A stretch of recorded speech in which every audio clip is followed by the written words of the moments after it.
ন্যাটোর আকাশসীমায় রাশিয়ার যুদ্ধবিমান অনুপ্রবেশের ঘটনায় জরুরি বৈঠকে বসেছে জাতিসংঘ নিরাপত্তা পরিষদ। এই তথ্য নিশ্চিত করেছেন এস্তোনিয়া এবং জাতিসংঘের কর্মকর্তারা। তারা জানান, এস্তোনিয়ার আকাশসীমায় রাশিয়ার যুদ্ধবিমান অনুপ্রবেশের ঘটনায় সোমবার জরুরি বৈঠক ডাকার সিদ্ধান্ত নিয়েছেন জাতিসংঘ নিরাপত্তা পরিষদ।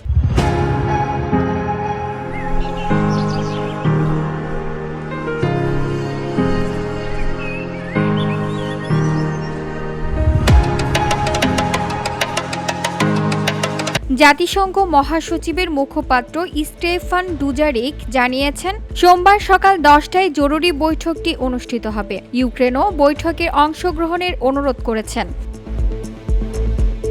এস্তোনিয়ার দাবি, গত শুক্রবার রাশিয়ার 3টি মিগ-31 যুদ্ধবিমান অনুমতি ছাড়াই ফিনল্যান্ড উপসাগরের ওপরে তাদের আকাশসীমায় প্রবেশ করে। যুদ্ধবিমানগুলো এস্তোনিয়ার আকাশসীমায় 12 মিটার অবস্থান করছিল এবং পরে ন্যাটো তাতে বাধা দেয়। এ বিষয়ে এস্তোনিয়ার পররাষ্ট্রমন্ত্রী মার্গুস তাতকনা বলেন, এই ধরনের কর্মকাণ্ড সব জাতিসংঘ সদস্য রাষ্ট্রের নিরাপত্তার জন্য ক্ষতিকর। এস্তোনিয়ার পররাষ্ট্র মন্ত্রণালয় জানিয়েছে, বৈঠকে রাশিয়ার ন্যাটোর আকাশসীমার স্পষ্ট লাঞ্ছনাকর এবং আন্তর্জাতিক আইনের পুনরাবৃত্তি নিয়ে আলোচনা হবে।